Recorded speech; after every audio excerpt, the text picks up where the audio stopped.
Hey, everybody, welcome to Far From the Tree, a podcast where you can learn, laugh, and even cry with us, your host, mother and daughter duo, Jamie Dawn and Tatiana Maisel.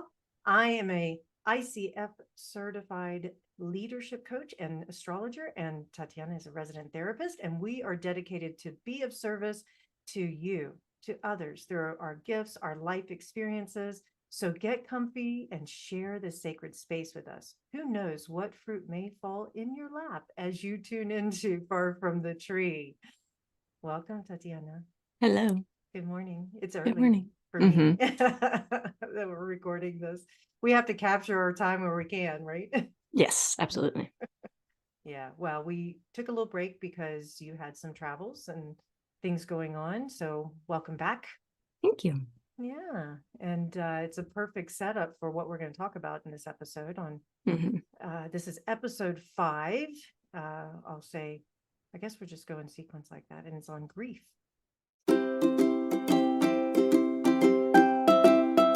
But before we dive into that subject matter, what's the weather like inside of you today? Sunny skies, like being at a beach. Oh, lovely. Are there beach plans in place this weekend for you? I hope so. Oh, nice. Okay. I want to take Rosie to play. Oh, Rosie. For those who are just listening with us, Rosie's the grand dog or her dog, and she's absolutely delish. Little bulldog pug mix. Little nugget. Yeah, little human. Little alien. Exactly. Just like her parents. Right. Yeah. I would say for me, it's a mixed bag inside of me. It's a new moon, by the way, for when we're recording this on May 19th, 2023. And it's a new moon in Taurus. And we are, or I am, feeling a little more grounded than I have before, but I'm still in a in between space feeling, and that can help. That really doesn't feel very stabilized, even though I'm grounded. It's like you have the framework and you're bouncing around like a pinball. So that's kind of where I'm at. So I may be all over the place today. We'll see. We'll see what happens. But Well, for fair. one of the things that some people may or may not know about me is that oftentimes when I get ready for the day and I'm like, okay, what color am I feeling? It's usually because I'm tuning in to my clients, I'm tuning into the collective to see what's going on. And for some reason, I was really drawn to this camo shirt, which I haven't worn in a while. And it feels like there's going to be a lot of soldiering, if you will, that happens in the next day or two, where we have to really stay strong minded. And then also that sense of camouflage, right, which is blending in. So being able to have a little bit of compromise and a little bit of awareness around where can I blend in here instead of be too rebellious that I stand out. So I think there's going to be a push and pull between those two. It's going to be happening. So Interesting. yeah. So here we go. You were away for a family event, which is why we skipped. And the big subject was what? It was grief. It was a memorial for my partner's grandmother and uncle. His grandmother died during COVID and was cremated, and we did not have a service of any kind because of COVID and all the things we've been dealing with the last couple of years. And then his uncle passed, I guess, about 6 weeks ago now, and he was cremated as well. So we held a service for both of them jointly. And I think, I know it was certainly helpful for Talbot to find some closure. I want to say it was helpful for the rest of the family as well. It was his niece's first ever memorial service, so they were pretty nervous about it beforehand. And then afterward, I think they were feeling a whole lot better. Like, oh, this no one's so bad. I think it also helped that it wasn't an open casket, because that might have scared them a little much. Yeah, but it's interesting looking at his brothers. One of them in particular seemed to be struggling quite a bit. I think he was feeling guilty for not having visited as often as he could have. But that's his to work through. And so as we were discussing what to talk about next, it was a natural progression to talk about grief, because obviously that was something you and Talbot were working with. But grief is something that touches all of our lives in some way, shape, or form. Mhm. So in your experience, your research, what you are also, are you certified in grief now? Not yet. You're working towards that. That's one of my goals. I plan to start that next year. Right. Just due to the certification requirements, it's best that I start next year because I'll be licensed the year after, within that year. Right. Okay. But so far, what you have been experiencing and studying on grief, how would you define it, or what is it?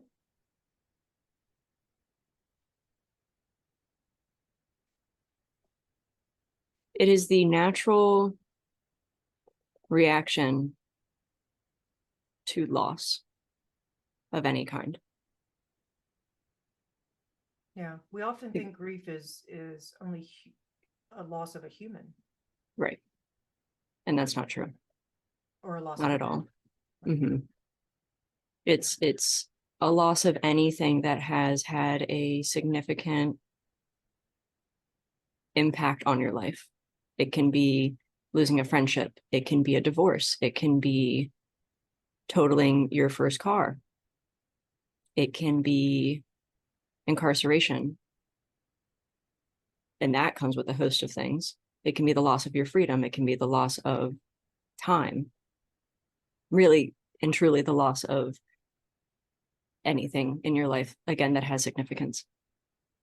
And I think we also got on this topic because you had asked, how do you help somebody through grief that isn't necessarily open to counseling?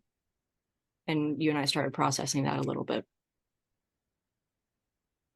Yeah, because there's at least one, maybe more people in my life right now who has experienced a great loss, and the grief is something that seems to have blocked them being more open-hearted in life and being able to embrace attaching, if you will, to another person, another experience.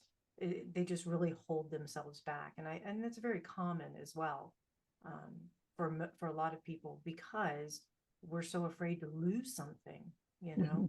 And it's that fear of loss that keeps us from truly embracing life, in my opinion,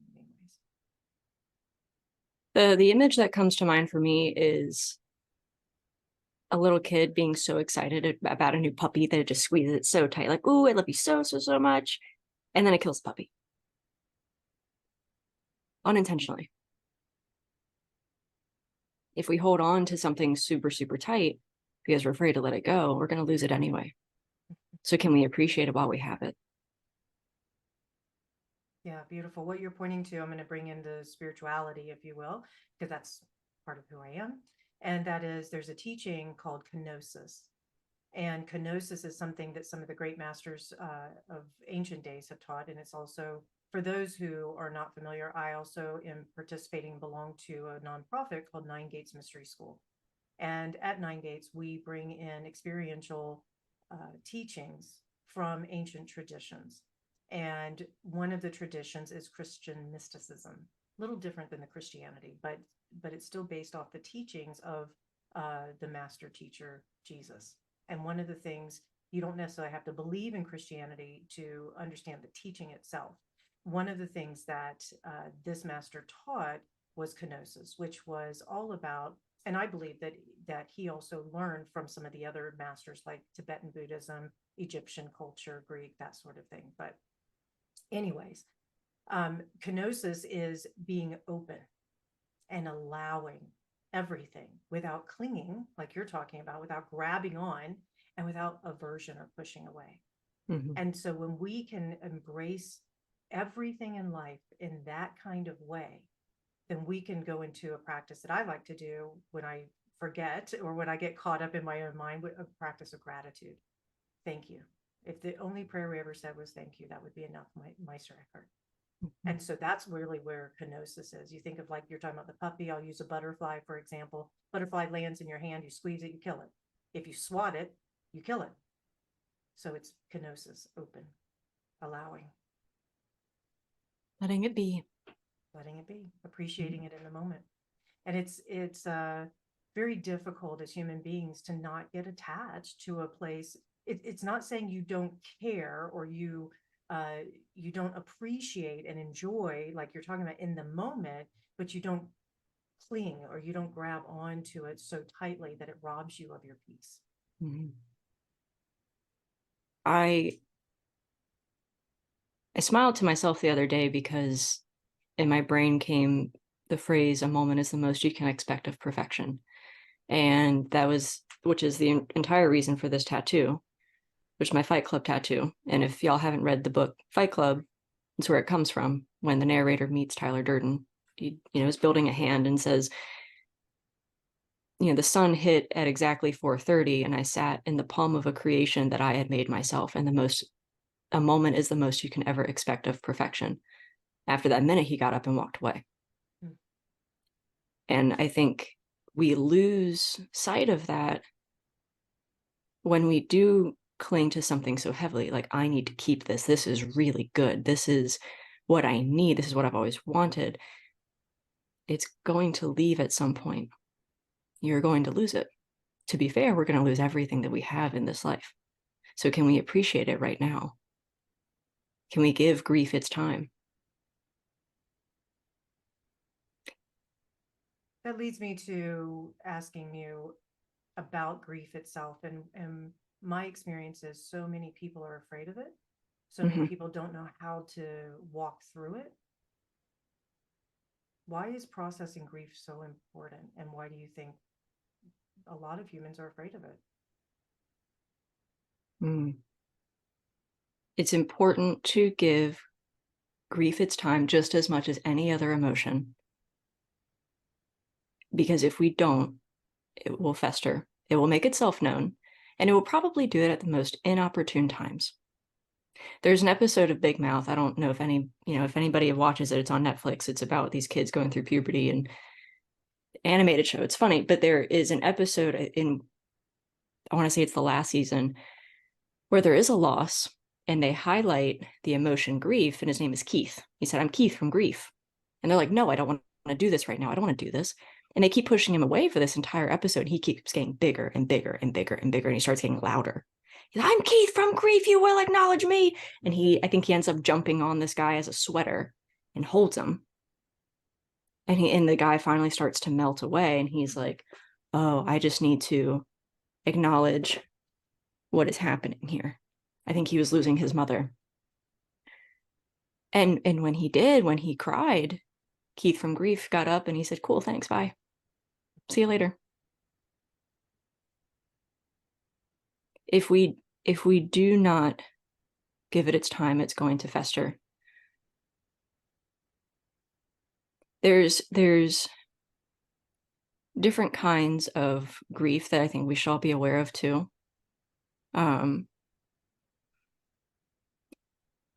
But before I go into that, David Kessler, who has been my mentor for grief, has said, "Grief exists because love was there." If you lose a job and you allow yourself to mourn, please know that love was there. You enjoyed what you did. Maybe it wasn't the job. Maybe it was the people you worked with. Maybe it was the tasks or the place that you're mourning. Either way, there was love there.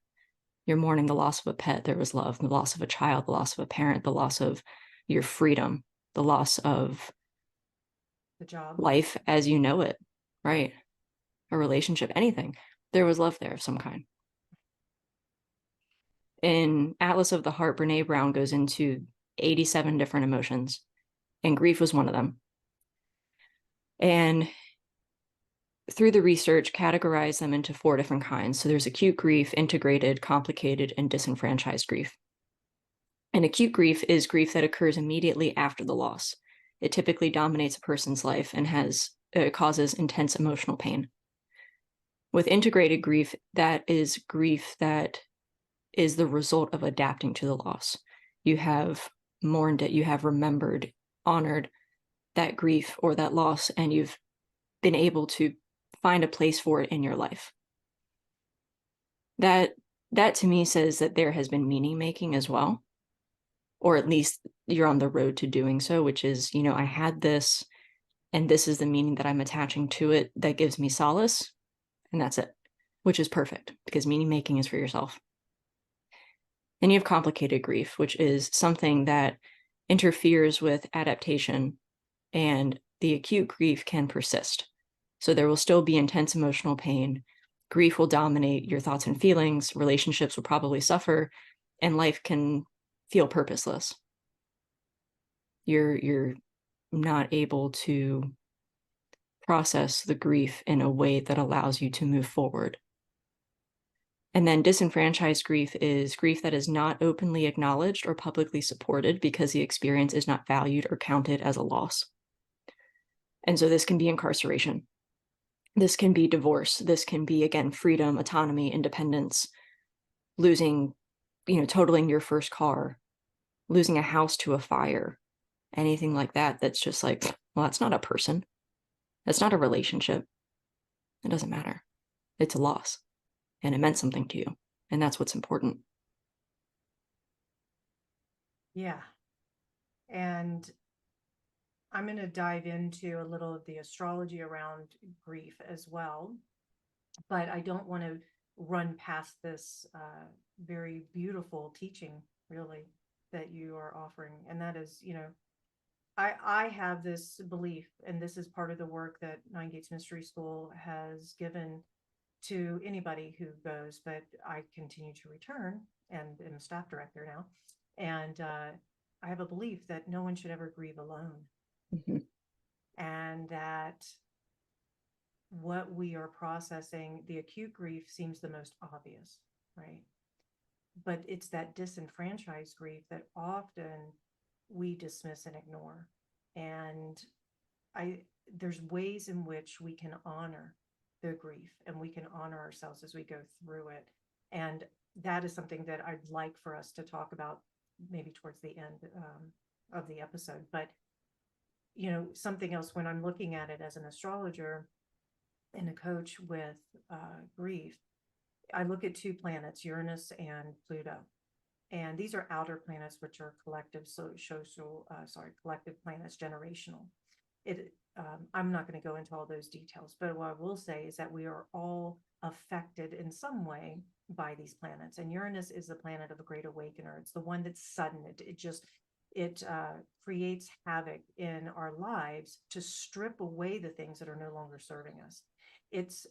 Uranus is the great severance, and that we're forced to face and surrender, and that's Pluto.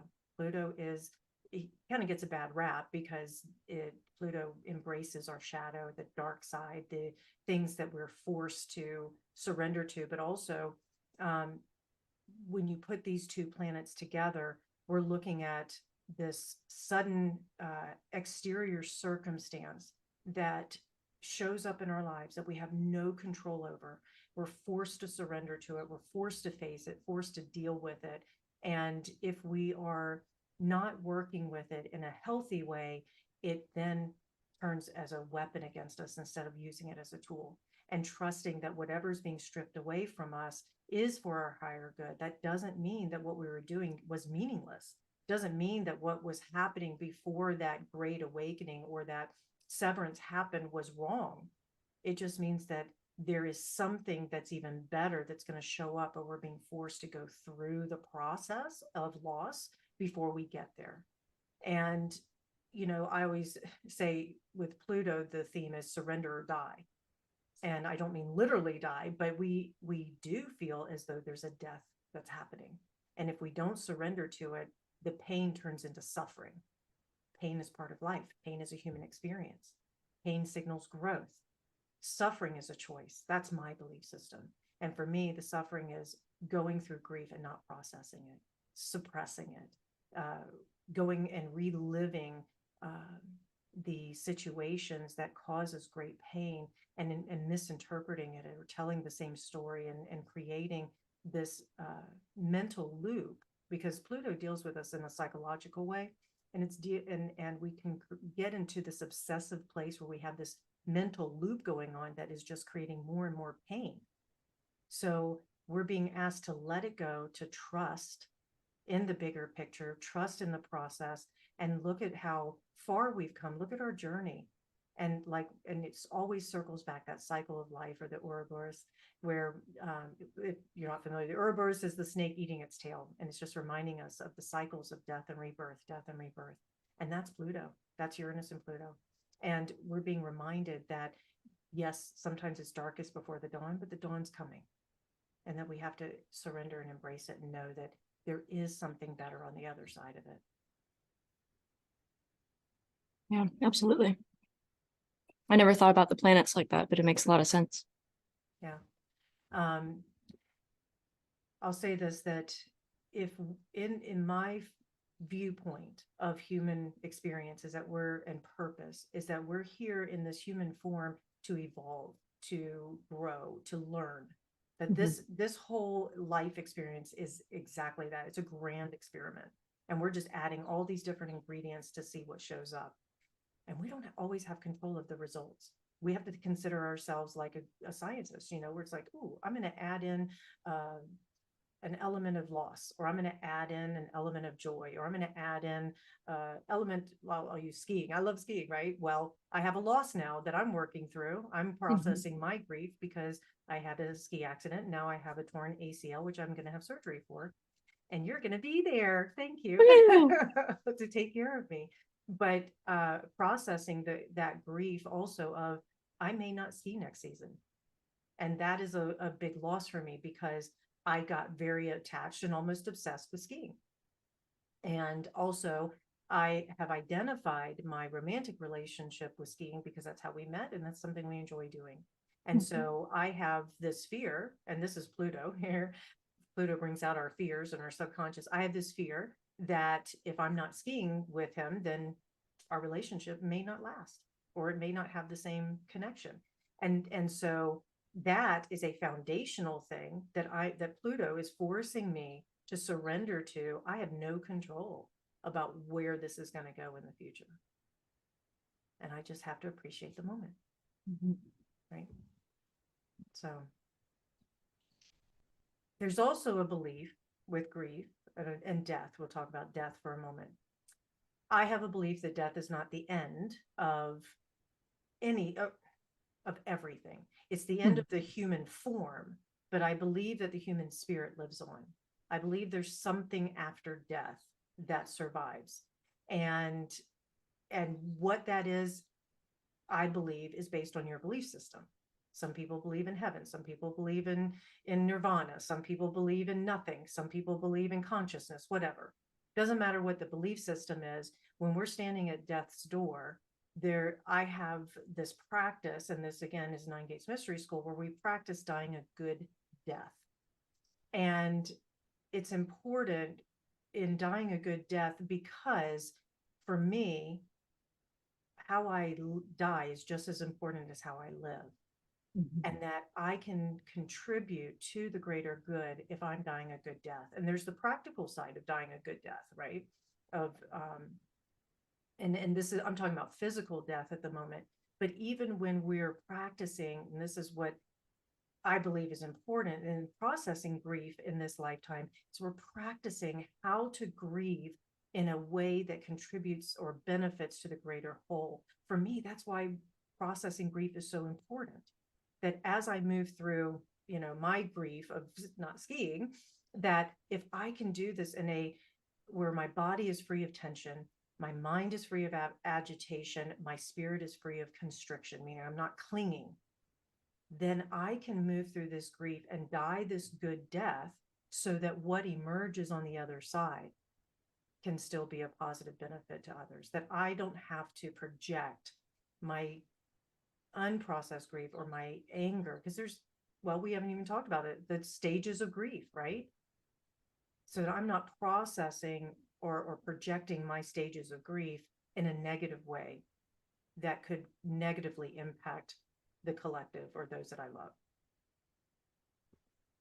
Do you want to talk about the different stages of grief and some of the research that's been done around that? I know Elizabeth Kubler-Ross has done a lot with that. You mentioned David Kessler. Yeah. So Elizabeth Kubler-Ross, I think most people are familiar with. She wrote on death and dying in the late 60s, and it changed the face of healthcare and hospice and, dying practices for patients. And originally she'd come up with these stages, which now we know is more of a cycle of grief.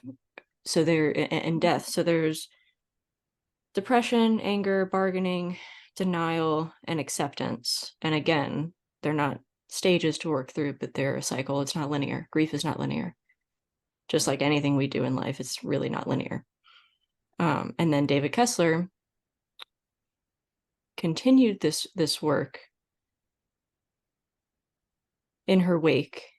And when he was confronted with death, with his son dying, he had begun working on this 6th stage, had put it away, eventually came back to it in light of this new life experience, and proposed to both her family and the foundation to implement a 6th stage called meaning making. And that is, it comes after acceptance. It comes after you have cycled through the cycle of grief, where you get to make your own meaning about the loss. And he says, my meaning is not in the death itself of my son. My meaning is that I was able to be his father. I was able to share 19 amazing years with him. I was able to watch him grow. His death is a sad part, is a tragic part of all of this, but when I pass certain places, I get to remember him. I get to stop there. What was I listening to? He had just given a talk, and he had somehow become friends with William Shatner, and was saying, there's this place that I stop outside, I pass by it on a corner where I know this is the last place that I hugged my son. And sometimes I stop there so I can remember him. And he gave the address, and William Shatner was like, oh, you know that building on the corner? That's my office. So please know that if you ever stop there, you have a friend. Hmm. Hmm. It's hard not to be moved by that. Yeah, I was choking back tears a little bit. Yeah. Because this this actually brings up a really good point. Part of the thing with grief and loss is that vulnerability. Mm-hmm. And that is, like, for me, tears feel vulnerable, right? Because Mm-hmm. so we've been taught, don't cry and all this sort of thing. And here I am recording and tearing up. And you know what? I push back on that, because what we crave so much as human beings is intimacy. And we're so afraid of it. But yet that's what we want. And that's what grief provides us. The gift of grief is intimacy, if we're willing to walk through it, to be able to be supported like that, to be able to be seen and say, yeah, this is my pain, this is my loss. It's the end of one thing, but it also can be the beginning of another, Mm-hmm. and I think that's something else that we have to continue to. That's why I say no one should ever grieve alone. We need to continue to encourage that vulnerability, and that's the thing that stops so many people from processing, from words. I believe it's what stops a lot of people from being able to connect on a deeper level if they haven't processed their grief. Yeah. I sat with a client this week who had to put her dog down the day before we met. And of course, she comes to session in tears. And I sat there with my own tears as she cried and just held that space. And I struggled just a little bit to think, is this professional as a therapist to be crying with your client? And then I said, screw that, because I'm a human being with feelings. I also have a dog. I know how much she means to me. And what would it say if I was stone-faced while you're crying your eyes out? Yeah. It's a communal event. People don't realize that. I mean, we do in the sense that we'll do, celebrations of life, or we'll do the funeral services and have memorials and all of that. If you notice, it's not just family, it's friends, it's people that come together. It's a communal event Mhm. that should be acknowledged. And it does give us an opportunity to be witnessed and be a part of it. And, it's funny, when I was growing up, that was one thing my parents always dragged my brother and I to, were funerals, weddings, funerals, it was all this, and it was always with a Christian tent to it. But even that, it taught me not to be afraid of death and not to be afraid of grief, even though I was also in the mindset of, and part of that is my attachment styles. But I was also in the younger days, before Nine Gates Mystery School, actually, that I grieved alone. And it was a very isolating and lonely time and painful, because I didn't feel the support, and I didn't feel like I could cry and connect and grieve with anyone. And so feeling that shift now to community, and I'll say this too, if one person in the community is experiencing it, somebody else is as well, because there's a relational field that's set up in that community. And Mhm. so as we are processing grief, we're doing it for ourselves, but we're also doing it for the community at large. Absolutely. I'm looking for what it was I shared with you the other night about, oh my goodness.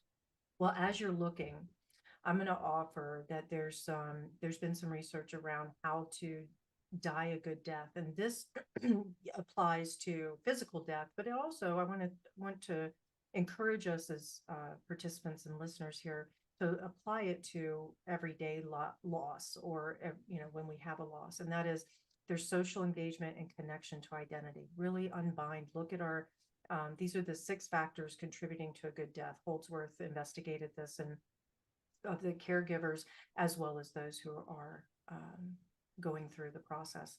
And so one factor is social engagement and connection to identity, really looking at that. How am I connecting with others? Career characteristics, or sorry, carers' characteristics and actions, person that is caring for us. Our confidence and ability to be able to care for ourselves or care for another as they're going through transition.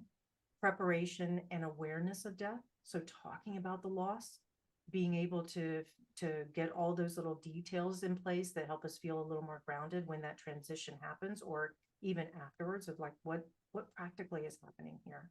And then presentation of this is Holdsworth, but presentation of the patient at death. But if we're looking at it from our own human, still being alive experience, is that how do we present ourselves at that time of transition? And then support for the grieving caregivers after death. So making sure that we have a support system as we're moving through our loss. Elizabeth Kubler-Ross talked about this a lot, especially when it came to the patient's acceptance of death. So when the patient has accepted their own death, they're ready. But a lot of times what holds them back is their family's lack of acceptance of death. I can't lose this person. My role is going to have to shift. I'm not ready for these responsibilities. I'm not ready to sever this tie. And it makes it so much harder for the person who is ready to go peacefully or at all. Mm-hmm. And even so, right, support for the grieving carers after death, she says, like, we still have a duty to help them after this transition, as people in the hospital, as people in the funeral home, as community members, as family members. We have a duty to help these people shift into this new phase. Absolutely. And you know what? And it is our responsibility. mhm. And to go back to what you said about not grieving alone, Mel Robbins had posted this and said, "Promise me not to hide yourself when you're in pain. It's unfair that we laughed together, but you cried alone." Yeah. Yeah. That's such a beautiful quote. This one I shared with, my partner when he was grieving. I shared this one with you when we were having a conversation. I want to say it was about grief of some kind. But this, I mean, it holds true. It sticks. Absolutely. And when I have my knee surgery in a couple weeks, I'm going to have that grief as well. There'll be a process there. So thank you for being with me to witness that. Of course. So I know I'm not alone in that. Mm-mm. What are some rules to grief? So these ones came from a podcast that I'd listened to, and I wish I could remember which one it is. So I apologize to the person who said this. I was taking notes during my internship, and I had made a grief podcast playlist, and this was one of them. But they had said the rules to grief. There's no right way to grieve. Letting go of that should, and do not tell yourself how to grieve. There's no stopwatch on grief. The stages of grief are cyclical. Again, it's a cycle. It's not a linear process. There's a difference between getting support versus feeling supported. If only is common, but not important. It usually leads to guilt and blame, and we are to let it go. And I will address that in the next part. Remembering is healing. A new normal will form. Triggers are normal. It's okay to feel positive emotions. It's not a betrayal. We have to discharge our emotions, and pain demands to be felt. And I want to go ahead and transition into the 6 needs of grief. So David Kessler was talking about the 6 needs. The need to have your pain witnessed. As you said, right? As we just talked about, we cannot do this alone. We need to be able to support those going through a loss, to witness their pain. Pain does not need to be fixed. It does not need to be problem solved. It just needs to be heard. It needs to be validated. It needs to be understood as to the best of our ability. It's not asking what is wrong with you. It's asking what happened to you. The second need is a need to express your feelings. Name the feeling, allow yourself to feel it, and express it in a healthy way. There's a million colors of grief, devastation, guilt, empowerment, vulnerability, despair, anger, sadness. All of them are asking for their time. When you think about emotions, if you think of nothing else, think about Keith from Grief. It will get larger and larger and keep looming and eventually force you to acknowledge it until you do. Number 3 is the need to release the burdens of guilt. So again, guilt and self-blame are layered in grief. Guilt is about control. Our mind would rather feel guilty than it would helpless. So if you're saying, oh, but what if I had gotten a surgery sooner, or if only I had played with them more?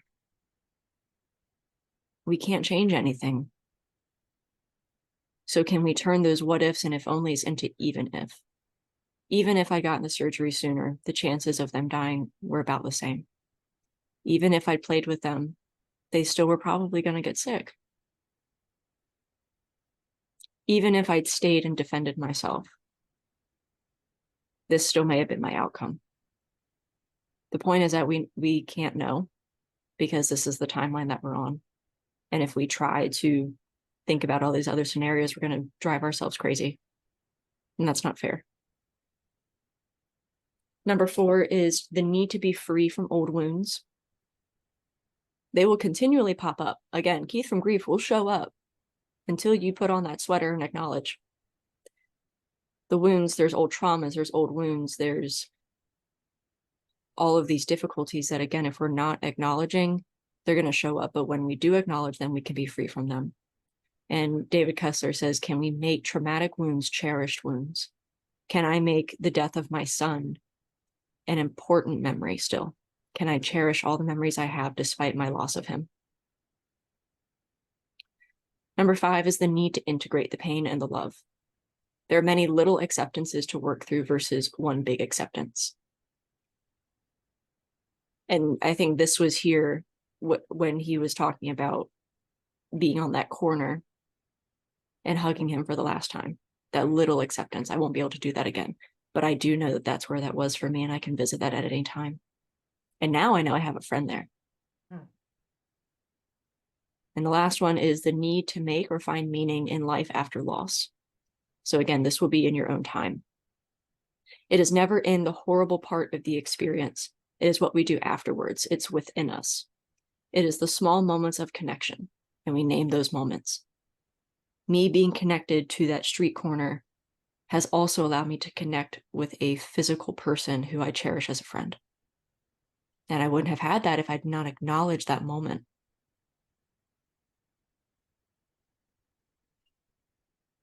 And then the last part to that is consciously or unconsciously making a decision to live again.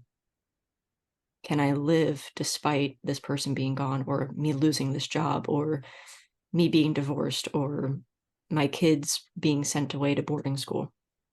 Whatever it is. Can I choose to live because life does go on? Can I be part of that? Yeah, thank you. Because one of the things that always gets my ass up is when people say, "Aren't you over that yet?"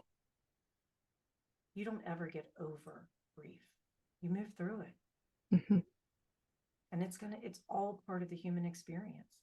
And that's where I go back to, we surrender to it. We don't force ourselves and wall ourselves off. If we truly want to live, we embrace the grief as part of us. I often, when I work with clients, I will say, let's turn that weapon into a tool. Some people will say the weakness into a superpower, however you want to use it. But it's like, how does grief serve me right now? How can I use it as a tool in my life instead of as a weapon against myself or against others? I have this great passion to live my life open-heartedly, and I'm not doing it 100%. I want to, but it's a practice. But Right. every time I can embrace grief, it opens my heart that much wider. Mm-hmm. I like to share the grief in a jar picture. If you for the listeners, if you Google grief in a jar, hopefully what shows up for you is 6 jars, each of them with a black ball of different sizes. And the initial picture at the top is 3 jars of the same size with a black ball in each of them, the first one being large, then medium, then small. And it says, "This is what we think of grief." And what you see underneath is a big black ball in each 3 of the 3 jars, but the jars start small, medium, and large. The ball of grief stays the same. And they say, this is actually what grief is. Our grief doesn't shrink over time. We adapt to it. That's a beautiful image. I'll make sure that Joan gets that into our podcast here, and as well as the credits that we're giving to all the different authors and grief workers. So yeah, that's beautiful. It's true. The more we suppress it, the more it just comes after us. And so yeah, we learn to integrate it. And I think that's the thing, is integration is really key. And something else, I'm going to be a little controversial here, but I've actually witnessed people laughing through grief, and some people getting offended of like, well, you should be all somber and serious and all that. And that's where that, they'll say stage, which we say cyclical, why can't I speak today? Anyways, cyclical is of acceptance. When you hit that place of acceptance, you have a moment of laughter, joy, because you're remembering the goodness. You've turned that loss into love and saying, wow, yes, I lost something and I feel it deeply because I had love for it as well. And then that, when that laughter, and I've seen sincere, joyful tears show up, it's just as beautiful as the loss and the tears of loss. So, well, it's an energy expression. Whether we laugh, whether we cry, whether we scream, whether we go for a run, whether we hug someone really tight, it's an expression of energy. Of, again, there's no right way to grieve. right. There, Kendrick Lamar's newest album, if anyone has listened to it, I urge you to listen to it again. And he finally put this album out after, I want to say it was 5 years. He spent that much time, I believe, in therapy, working through trauma, working through grief. And I listened to it again last week in its entirety after reading a book on trauma that is mind-blowing. It's called My Grandmother's Hands. And if you listen to it through that lens, through the lens of trauma and the lens of grief, it is one of the most beautiful, cathartic albums I think that someone has put out. It is vulnerable, it is raw, it is real. And one of the songs, a lot of it is him saying repeatedly, I grieve different. We all grieve different. And that's true. And so maybe for him, yes, working in therapy allowed that. But he also says, I didn't know how to transmute a lot of things. So I started rhyming. I started making music. And that is how, for him, that was his coping skill. That is how he was able to work through things in his life. And so if you're crying, if you're screaming, if you're laughing, if you're singing, work through that stuff. Yeah, that's beautiful. We can continue this another episode, and I think it's a good foundation. I'm going to put an invitation out there for anyone listening. And if you are going through grief and you don't feel you have a support system, reach out. I'm here. Absolutely. I know you also will support however you can. And if you guys don't know, you can find me at jamiedawn.com. You can find me at Pathways Family and Community Services. If you're in Virginia and anything that I've said resonates with you and you'd like to work with me, I'm open. Yeah. And I will have a moment of loss when I say goodbye to you right now. Until next time. Until next time. But I've appreciated this time with you. And hey, I love you. I love you too.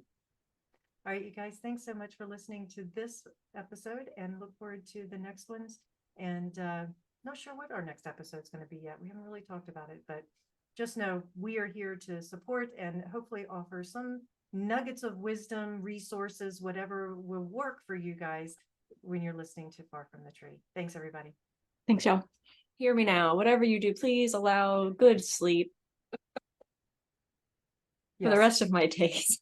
I had a client say to me, like, oh, I woke up and I felt really disoriented and dizzy and blah, blah, blah. And I said, well, hey, girl, it's like Mercury retrograde. And she's like, my boss said that to me. And I had no idea what that was. And I went into stuff and she's like,